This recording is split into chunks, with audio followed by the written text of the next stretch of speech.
सगळ्यांना पेपर दिला हा आणि मला नाही दिला। का बरं दिला? ती नाही भरली।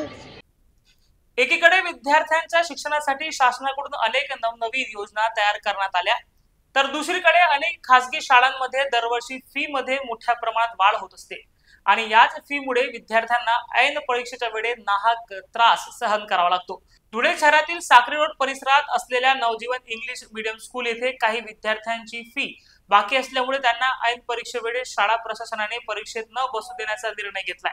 विद्यार्थ्यांचा पालकांचे पगार हे पुढील काही दिवसात होणार असल्याने फी भरली न गेल्याने पालकांमधून रोष व्यक्त होत आहे। ऐन परीक्षेच्या वेळी फीच्या कारणामुळे विद्यार्थ्यांना परीक्षेपासून वंचित ठेवल्याने पालकांनी याबाबत रोष व्यक्त केलाय। तसेच शाळा प्रशासनाकडून विद्यार्थ्यांना सांगण्यात आले आहे की ज्यावेळेस तुम्ही फी भराल त्यावेळेस तुमची परीक्षा घेण्यात येईल असा अजब फतवा शाळा प्रशासनाने काढल्यामुळे पालकांमध्ये रोष व्यक्त होत आहे।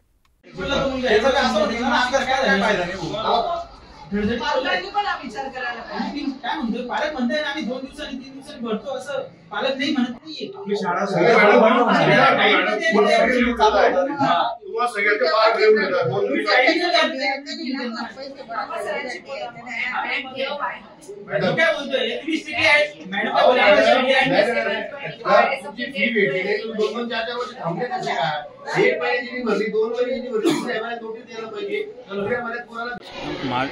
माझ्या मुलगाची फी आम्ही आता 8,000 रुपये भरले आणि 4,000 रुपये बाकी होते। आज 1 तारीख आहे, माझी पगार 5 ते 6 तारखेच्या दरम्यानमध्ये होते। मी त्यांना बोललो की 2 दिवसात मी तुमची बाकी उरलेली रक्कम देतो, तर तोपर्यंत माझ्या मुलाला पेपरमध्ये बसू द्या।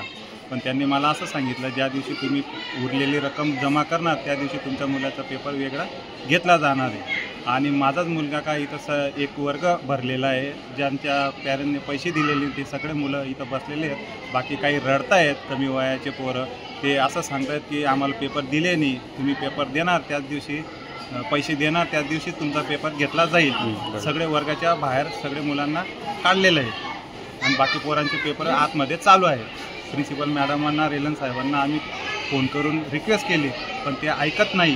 काढलं बेटा, काय झालं तुला बाहेर का काढलं? हा सगळ्यांना पेपर दिला हा आणि मला नाही दिला। का बरं दिला? ती नाही भरली। हा पप्पा काय करता? पप्पा काय हा पप्पा कधी देणार फी? पप्पा फी कधी देणार आहे? 2 दिवसात। बरं।